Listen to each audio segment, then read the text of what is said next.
Welcome. I'm Lynn Honstead, Associate Professor of Theology, Religion, and Sexuality at Yale Divinity School, and it is my distinct privilege to introduce the third of our 2022 Taylor Lectures, given by Graham Ward. Ward is Regius Professor of Divinity at Oxford, a professorship that has existed for nearly half a millennium. He's the author of numerous books, including most recently Theology and Religion, Why It Matters, published by Polity Press 2019, and Another Kind of Normal, Ethical Life 2, which will be out in April this year from Oxford University Press. Originally a scholar of literature, one of the hallmarks of Ward's work from its very inception has been its interdisciplinarity, and attention to the symbolic elements of life and reflection. His first book, Barthes, Derrida, and the Language of Theology, was exemplary in its attention to rhetoricity, to the language in which theology is written, and to the consequences of rhetoricity for theological method. It has been a significant influence on how I think about theology since I read it in my first year as a student at Yale Divinity School, now 2 decades ago. His lecture today is entitled Air and Soul Time, in which he looks at the element air, considering how the articulation of that element, undertaken by creative artists, has consonance with the incarnational soul shaping that takes place in creation. Although we are regretful that we are not able to be together with Professor Ward in person, we are deeply thankful to be able to hear his reflections today. Thank you to Lynn for that kind introduction. She is a friend, bear that in mind. Let's recap on what I've been trying to say over the last 2 lectures. We've been exploring our planetary nature as human beings. That is the relationship that pertains between the Trinitarian God as creator and sustainer, creation, and human creativity. Our formation and salvation emerges from this relationship, operative through the grace we are immersed in and part of, and our response to it. Our creativity is expressive of that response, and so participates and galvanizes what is shaped within us. I've used the work of various creative artists to explore this process, but those of us who are not artists in the same way, or not to the same degree, are also creative. Every good act, following upon a good intention, is an act of love, faith, hope, a wager on the meaningfulness of acting itself. And so what we judge as good is finally only for God to decide, and our inner conversation between us as actors and the one who is judging. Furthermore, even though we are not artists in the way Marilyn Robinson and Ansel Adams is, we participate in and are shaped by their creativity as readers, hearers, observers. This participation by us is not vicarious or proxy. I could, but I won't, go into an examination of mirror neurons and the nature of mimesis and imitation. But to take reading as one example, it is as much about performing as writing. The words and what they weave are not ours, but they are put in our mouths and heads, and we orchestrate them. The work of grace then is not abstract. It has material effects and works through other material effects. God, certainly any Trinitarian understanding of what God means, is not identical to these material contingencies. But divine agency is not tangential to what some recent American anthropologists have been analyzing as the agency of intangibles. I'll say more about that phrase in a moment. For now, I just want to add that theologians, religionists, and philosophers construct words at such divine agency like pantheism, panentheism, and theism. But such language doesn't have much explanatory power beyond telling us there is a concealed meaningfulness that transcends and eludes capture by experience when it's measured by empirical data. At the level of experience and a phenomenal account of experience, these words have little purchase.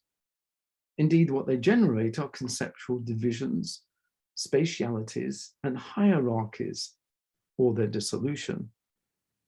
And these concepts are applied as if there is only one thing out there, and it's all agreed upon.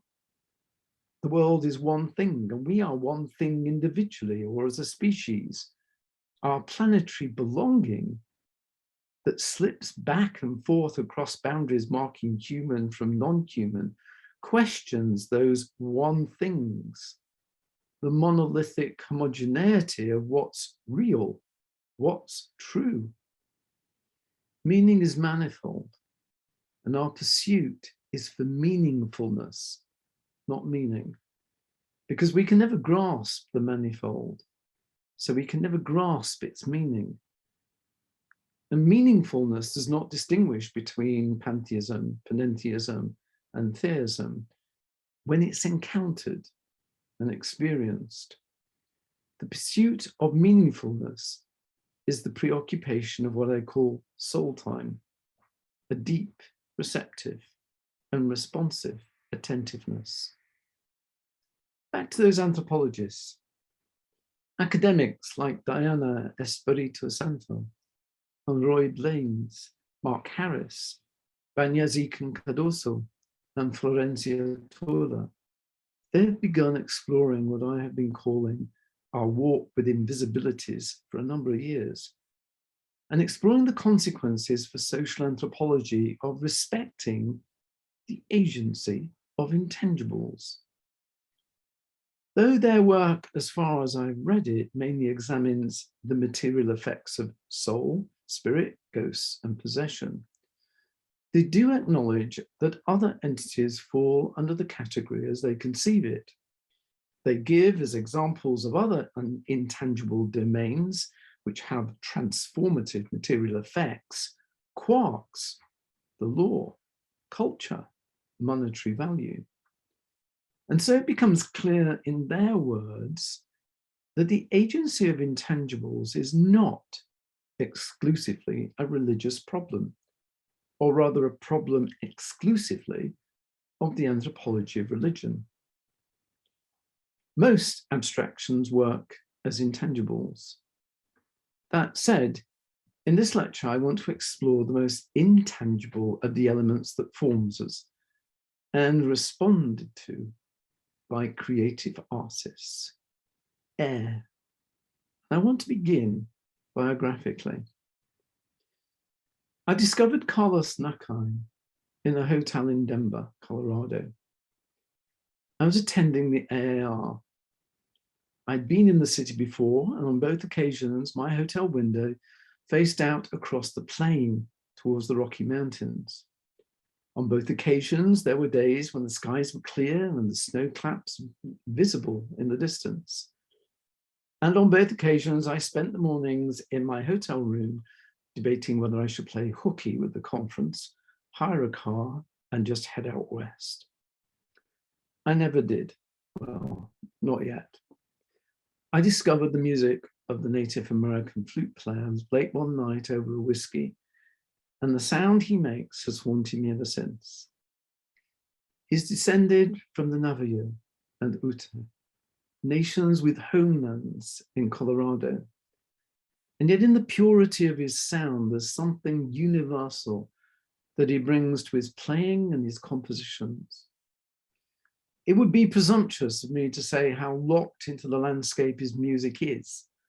The landscape for me is heavily filtered through films and legends, readings about the indigenous wisdom of the Native Americans in writers like Robin Wall Kimmerer, and novels consumed long ago by Jack London. I have never walked the land or climbed in the mountains. Well, not yet. So the sound of the wooden flute and eagle bone and the echoing sonorous effects Nakai creates feed into my imagined Native America. In particular, on his multi-award-winning album Canyon Trilogy, there's a track called Cleft in the Air. And when I listened to it in my hotel room, well, the city of Denver disappeared. What remained was the land, mainly flat, as it stretches out to west towards the mountains. And if the mountains are magnificent, then it's not the grandeur of their granite that captivates. I'll leave that to Anselm Adams. But the wind, as it blows down the escarpments, through the canyons and gullies and across the plain. Nakai's American flute playing is consonant with that wind and the creatures that ride that wind, like the eagle and the buzzard. And what I mean by consonant here is not that he represents the wind, like Debussy representing La Mer, or Mendelssohn, the swirl of the Atlantic Ocean around the Hebridean island of Staffa. They depict, using tonal coloring, rhythm, and repetition. Nakai is not depicting anything. His breath and his breathing are the wind, the same wind that blows through the Rockies.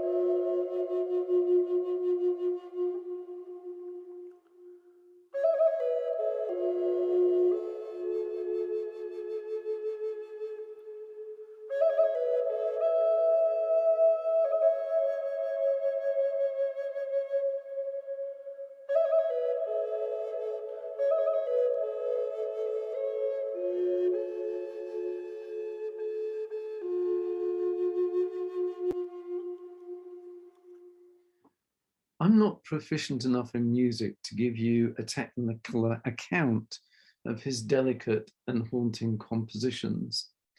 I actually doubt my liminal proficiency that I do have in music would actually be of much use in this case, because what training I've had is all too Western. And although the cries of the raptors in his scores must have a certain pitch, it's the fact that the pitch cannot find its analog on a piano or a violin string that gives them their interruptive presence. The long, protracted breathing notes do not end on a dominant seventh or any dissonant equivalent. And if there is an elegiac quality to his music, a wistful, even nostalgic suggestiveness, it is not because it's written in a minor chord and served up andagio.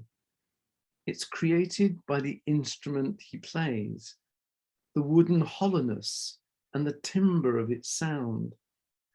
As far as I can ascertain, and as I said, I'm not technically proficient in music, his compositions do not adhere to the melodics and harmonics of traditional Western music. He is calling to the eagles, not representing them. The solitude of his flute playing draws together the rock, the air, the melting snows, the wind, and the wildlife, so that the human presence among them conjures the cohabitation of human and non-human. And while each breath cleaves the air, it returns to that element all it receives from it, and the cleft opens up their coexistence. When he ceases to breathe, so do they, and silence envelops everything. A number of artists who do not use music as their media have voiced the formative and transformative powers of air. Many of them have known these powers through experiencing what happens to them physiologically and psychologically when air is lacking or even polluted. Proust was an asthmatic, so was Dickens. The fogs that permeate novels like Bleak House and The Mystery of Edwin Drood were as much material as symbolic. They became infused with symbolic and imaginative power because Dickens first breathed them in. We come to be because there is air. As an asthmatic myself, learning of the great oxygenation event in geology and paleobiology actually seemed to fill my lungs as I read about it. The primordial soup from which living things emerged was a toxic mire of foggy miasmas and powdery sulfur. Toxic, but probably quite colourful. There were oxygen atoms free floating like those spore sprites released by the Tree of Souls in James Cameron's Avatar. But the landscape was lifeless. Around 2 billion years ago, the biosphere began to evolve, and breathing things, you and me far downstream of the microbial chain, got a start in life. Now an ozone layer could form in the atmosphere that blocked out some of the ultraviolet light from the sun. Without this, living things would quickly become shadow burns on rocks. With it come changes in a climate that we're more familiar with. Access to air of a quality that enables us to breathe healthily, although clean air is not enshrined in human rights, and rarely is the access to clean water, and yet without which either of those elements we cannot flourish. Some countries have passed laws safeguarding the quality of air. In response to the Great Smog of 1952, the British Parliament passed a landmark Clean Air Act in 1956. In 1963, the US Congress passed the Clean Air Act, extended 2 years later in Motor Vehicle Air Pollution Control Act, and then the Air Quality Act of 1967, with amendments in 1970, 1977, and 1990. From 2015, there was a Clean Air Agreement in Australia. But the quality of the air, like the maintenance of the ozone layer, is a global need. There are painters who strain to depict the intangible, like air, just as there are painters who strain to depict silence. As landscape painting emerged in the West, sky became a focus for attention rather than just background. And while forms of divinity like angels may have been exorcised somewhat from these depictions, the relationship between sky and transcendence has not. The German Romantic poet Hölderlin might ask, is God unknown? Is he visible in the sky? This I rather believe. But it is the philosopher Martin Heidegger who will take this up with the meditation on the fourfold binding between earth, sky, mortals, and divinity. And it is as an artist that J.M.W. Turner breathes life and energy into Heidegger's philosophical abstractions. When I look at Turner's famous Rain, Steam and Speed, the Great Western Railway, 1844, while I appreciate the power of industrial technology, the quality of breathable air depicted in the painting is enough to trigger a bronchial reaction. Bleak House came 8 years later. But in Turner, where the air gets truly experienced is in his marine paintings. For a man not born close to the sea, though Covent Garden is close to the River Thames, Turner returns again and again to seascapes, and it can't simply be put down to the fashion for maritime paintings and prints in Britain since the mid-17th century, nor to the history of naval battles with the Spanish, Dutch, or French, culminating in Turner's day in the battles of Trafalgar, 1805, and Waterloo, 1815. No doubt, histories of commercial trading and maritime battles reinforced the British sense of living on an island. And certainly, Turner's early interest in the sea was encouraged by the proximity of the Royal Academy to the Navy Office. It was at the Royal Academy that he was taught painting and later became a professor of perspective. But before the founding of the National Gallery of Naval Art at Greenwich Hospital in 1824, both institutions were housed in Somerset House on the Strand. But the dramatic scenes Turner paints are effects of the wind and air, whether visible in the still or pitching tides, the cloudy washes of his watercolors or bruised cumulonimbus, or bulging mainsails. From what was material experience of air, light, and water, forms emerge that turn these elements into imaginative and creative atmospheres. We have so little direct insight into Turner's inner life. A reviewer of the Royal Academy exhibition of 1797, writing for the Morning Post, opens by stating, "We have no knowledge of Mr. Turner, but through the medium of his works, which assuredly reflect great credit upon his endeavours. And over 200 years later, little more is known, though an early self-portrait presents us with a young man strong in self-knowledge, facing the world with brooding intensity and intrepid ambition. Subsequent biographers have cut, sewn together, and embroidered the bits of self-reflection found in letters. What was once thought to be an early journal is now understood to be not by him. So what remains, besides the sketchbooks, paintings, watercolors, and etchings, is anecdotal, what others remembered, often in the wake of his fame. Socially, he may have been awkward, but his inner life must have been forceful.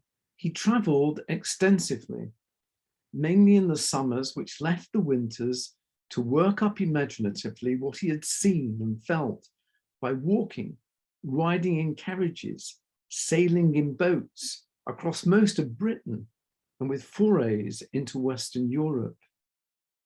Traveling the way he did by foot or stagecoach opened extensive hours for reflection and exposure to the elemental. A friend and fellow traveller describes him as possessing a powerful intellect, a reflective mind that lived within itself. While Coleridge and Wordsworth walked the Lakeland Dales composing poetry, Turner covered the same kind of distances with every sense preened to take in aspect, colour, and form. Light as it gave it a luminosity to air and water, wind and waves. His art emerged through this exposure to land and weather, their continual movement and interactive effects. These effects affected him as he incorporated them into the tonal contrasts and loose brushwork of his painting, expressing what they give rise to. As I said, atmosphere. Atmosphere derived from the Greek for vapor, smoke, steam. Atmosphere transposed what was actually visible before the painter into compositions rich in narrative and symbolic complexity. Scenes became imaginative and penetrating reflections, often emphasizing the precariousness of human life as it faced unleashed and overwhelming forces of nature, of technology, and in his Battle of Trafalgar, 1829, war. For someone like myself, who lives close to one of the locations his painting captured, and a location that has hardly changed at all since the time Turner first visited it, that imaginative transposition is marked. Staffa, Finnegal's Cave, was first exhibited at the Royal Academy in 1832. I chose to examine this partly because it's here at Yale University. It was acquired by the university and hangs in your celebrated Yale Centre for British Art. It depicts an island not 7 miles from where I live, but not as anyone ever visiting it would have or could have seen it. The famous vulva-shaped cave mouth is recognizable, and Turner clambered inside its vast chamber while a stormy tide surged through it. He was sketching a vignette for an edition of Walter Scott's poetical works. The sketch he made emphasized its vulva opening, the waves lapping inside. The sketches of the island were not used for any engraving. The sinking sun on the horizon in the far right of the frame, and which casts its light on the island's cliffs through the thunderclouds, is a bold creative interjection. Geographically, the island is painted from a southwesterly direction. So his sun, Turner's sun, is sinking in the northeast rather than west. And it's doing that to balance symbolically the opening of the cave. The cliffs rise in spectacular fluted columns of black basalt, while in Turner's painting, they tower behind the minuscule steam packet in a phosphorescent white. It's clear that topography is not the priority here. This is further emphasized by the perspective itself. From a letter written several years later to the American buyer of the work, James Lennox, we know that Turner had 1 hour on Staffa and had to scramble over the rocks on the lee side of the island. Turner was all too aware that the lee side was the most dangerous and difficult place to land anyone in an oncoming tide. Several of his paintings depict the struggles of fishermen fighting a driving wind on the lee shore.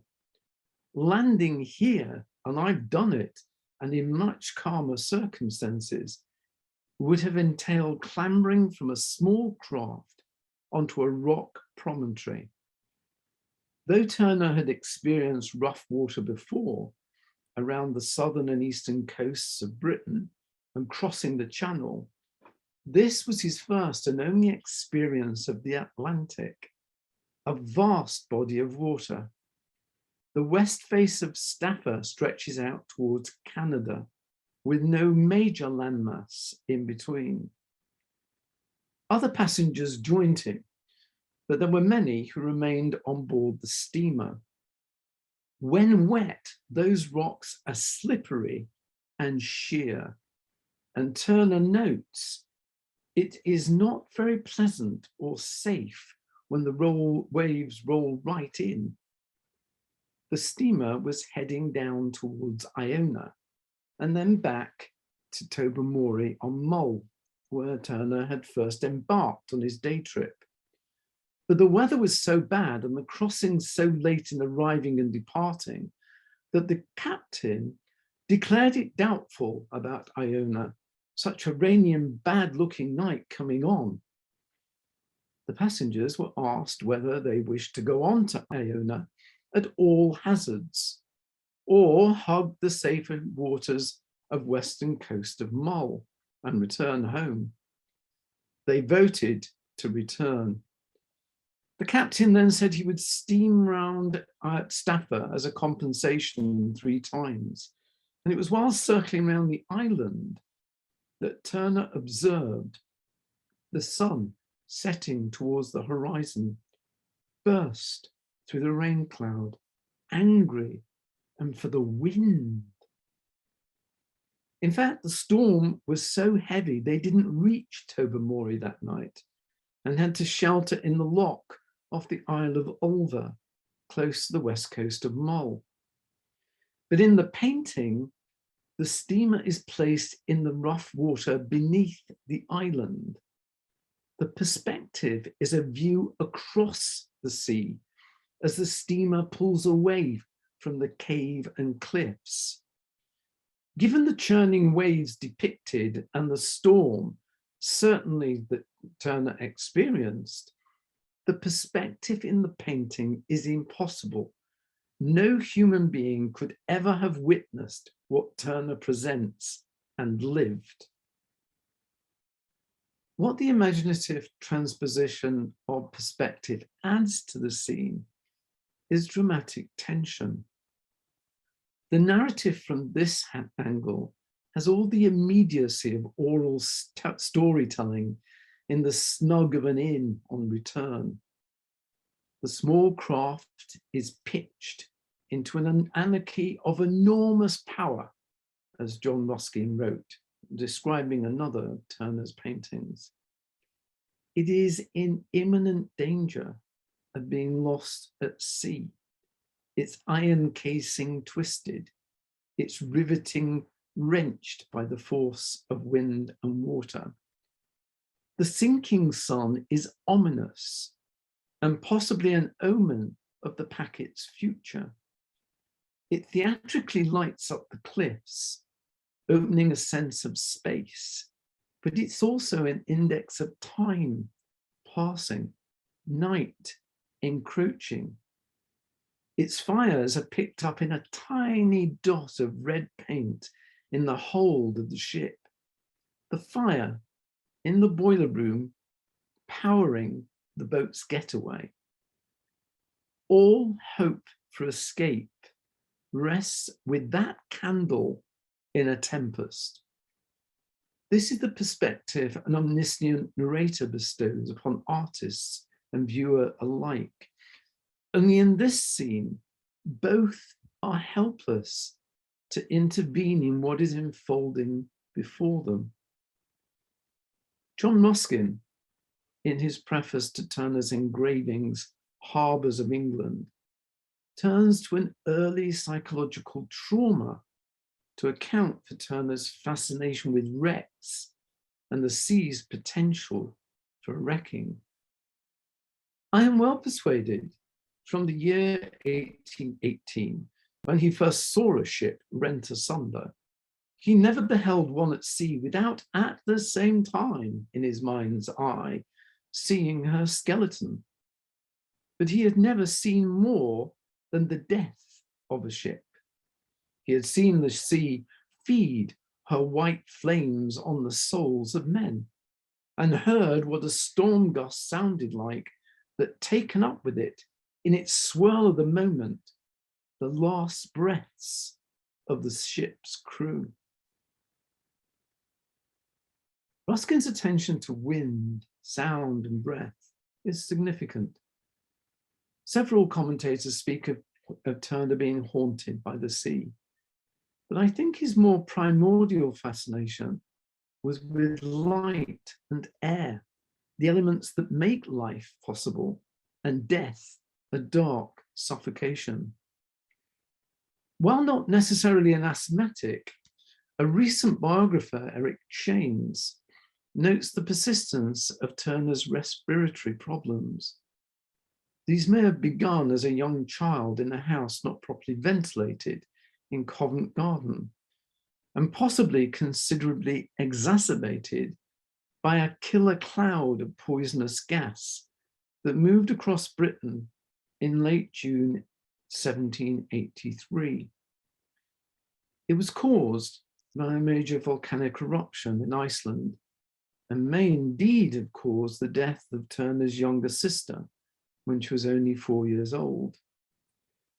Later, in a sketchbook for 1812, he wrote himself a memo. The herb, stramonium, smoked 2 or 3 pipes every day. Doses of stramonium, a narcotic, were common means for controlling asthma and bronchial conditions. This might explain why being outside was so important to Turner and lends his work a personal intensity, the kind that Ruskin recognized. It would account for a tension in Turner's perspective, evidenced in Stafford Finnegal's Cave, as elsewhere, between that personal response in layers of colored paint and the distant passivity of an onlooker. The tactile impasto does not simply represent, but participate in the visceral conditions of the scene, as if the artist's frenzied creativity is a fifth element. The air, thick with spume, reduces visibility and heightens emotional disturbance. Human technical ingenuity becomes fragile. And if there's a hero in this landscape, it's the steamboat itself, because there's no human presence in the painting. Invented, designed, and built by humans, its presence is dominating and yet erasing the human. Unlike the choking fog of his later Rain, Steam and Speed, the Great Western Railway, the industrial smoke from the steamer's funnel is blown back and dispersed by the Atlantic gale. This is the first time a steam-powered vessel is given prominence in Turner's work. A steam paddle drives towards the pier in the background in Dover Castle from the Sea, 1822, picking up a modern reference for a regular cross-channel service that began operating in 1821. But most of Turner's marine paintings depict sailboats that amplify the wind's presence or absence. Air becomes an energy source here. It makes commerce possible. It makes the feeding, clothing, and trading of nations, and even the wars between them, possible. It transports and allows passage. But Turner's life straggled changes.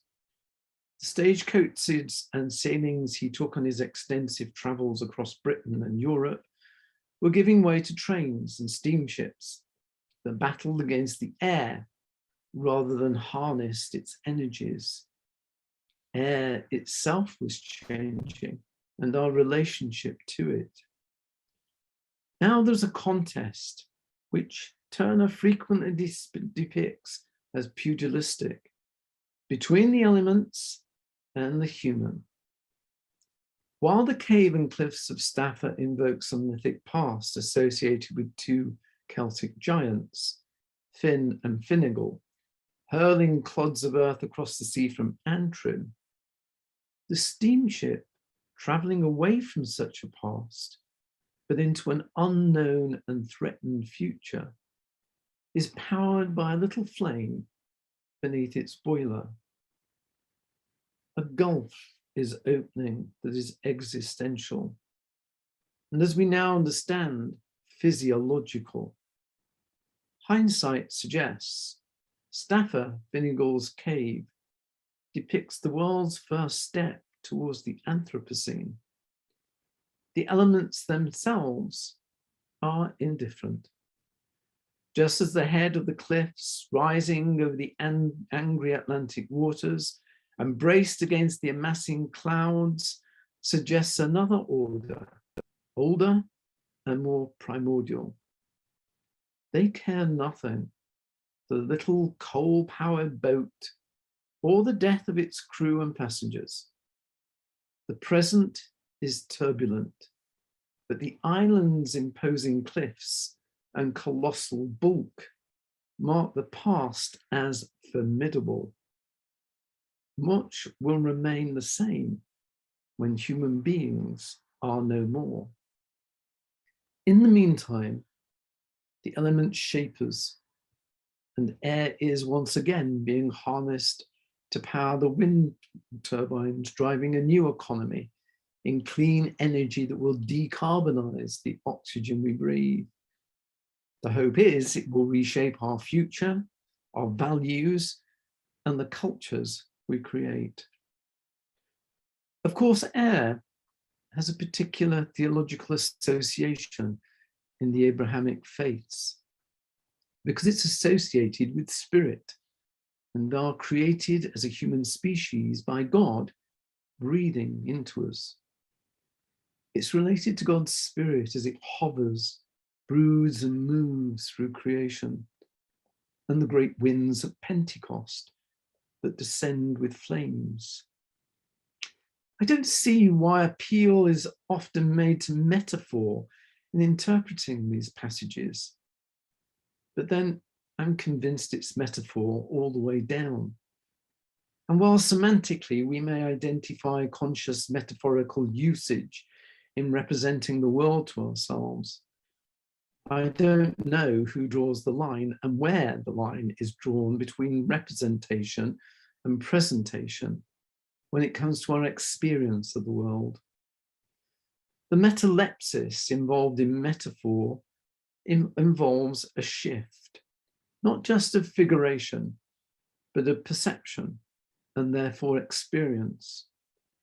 And while I don't identify the winds blowing hard across the Atlantic at the moment and shaking the timbers of my house on this Hebridean island as the Holy Ghost, I do register the change in my mood that often accompanies these winds and the way they can sweep and bully. Transformative grace, which is associated with the work of the Holy Spirit, is, as I've said throughout, also, though not just, material. Air has formative power. And that's what I would conclude from the distant artistic endeavors of Nakai and Turner. They attest to that power. Their compositions are part of what those enterprising anthropologists are calling the social life of spirits, or the agency of intangibles. They are the material effects of invisible actors as air, like the other elements, work within soul time. We are formed not just in time, but as time. We are time shaped, not just physiologically, but spiritually. And since we're talking spiritually about the formation and transformation of dispositions, values, emotional ranges, abilities to perceive and discern, wisdom, judgment, then time in terms of aging may not correlate to soul time. Trauma can be something of an index here. Trauma doesn't stop the aging process, though it does have physiological effects. But trauma does interrupt, violently interrupt formation. The endless cyclical habits that trauma installs impede, with all the Latinate sense of that word. It stops us moving forward. Its wounding may never be entirely healed, but with effort and help, triggering those cyclical and paralyzing habits of mind and mood might be controlled better and allow for movement. And in there being such movement, the traumatic can better accommodate and be accommodated within a formative process. The resurrection accounts in the Gospels and the book of Revelation seem to suggest that Christ's wounds from the cross are eternal. And I don't see why our wounding should be any less so. There is something about the body, individual and corporate, as the church with Christ as its head, that means the wounding is constitutive of redemption rather than gratuitously inflicted and hindering salvation. This is difficult, and it makes difficult the acceptance of Paul's statement that all things work together for good to them that love God. It makes that statement and its acceptance totally and counterintuitively an act of faith. But I didn't write the scriptures. Oscillating between the intuitive and the counterintuitive, soul time works upon that which is elementally given to the senses. What the soul of the body, and that's D.H. Lawrence's phrase, what the soul of the body experiences and how it changes in accordance with what is given, good or bad. What the soul of the body is realized eternally. With and in that realization is the consummation of our sense of belonging. We will know then where we are and come to know even as we are known. That is primary for me, an accommodation within that which we are already and primordially accommodated. Our formation in what is elemental and profoundly material to our being here at all, and what constitutes our planetary nature, is determined by soul time's participation in what is offered and demanded. We might frame this as the call upon us. I am tempted to take out the theology altogether. It wouldn't be either recognized or accepted by most of the creative artists I've been examining. I'm far from sure theology has a monopoly in assessing and appreciating and naming what takes place in soul time. I'm tempted to call what we are drawn to as Ithaca, after the Greek poet Cavafy. Ithaca gave you the marvelous journey. Without her, you wouldn't have set out. She has nothing left to give you now. That last line pulls every reader up short. It leaves a question about the names we give, whether mythical, like Ithaca, or theological, like Lord. What the different creative artists we've been examining over these 3 lectures are aiming for is a perfection of articulation. It's an articulation of that which is being articulated to them, through them, a communication of that which is being communicated to them. And in this way, they participate in soul shaping, which is what takes place in soul time. What they all show is that occupancy in soul time, while reflective, is not abstract. Though in every artist we have looked at, what takes form through them requires solitude and attentive withdrawal. But it is a withdrawal to craft, to edit, re-edit, write, rewrite, mold, remold, pace the mountain tracks, comb the forests, fish the lakes, climb the rocks, giving shape is a deeply embodied absorption. It feeds ceaselessly in sensations received, remembered, recomposed within the distilling flask of the imagination.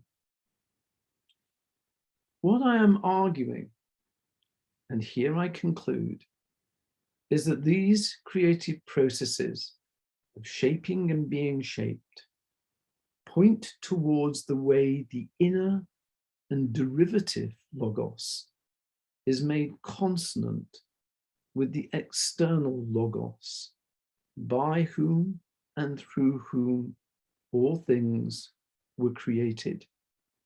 These are the processes of incarnation.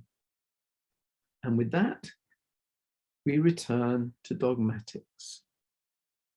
Thank you.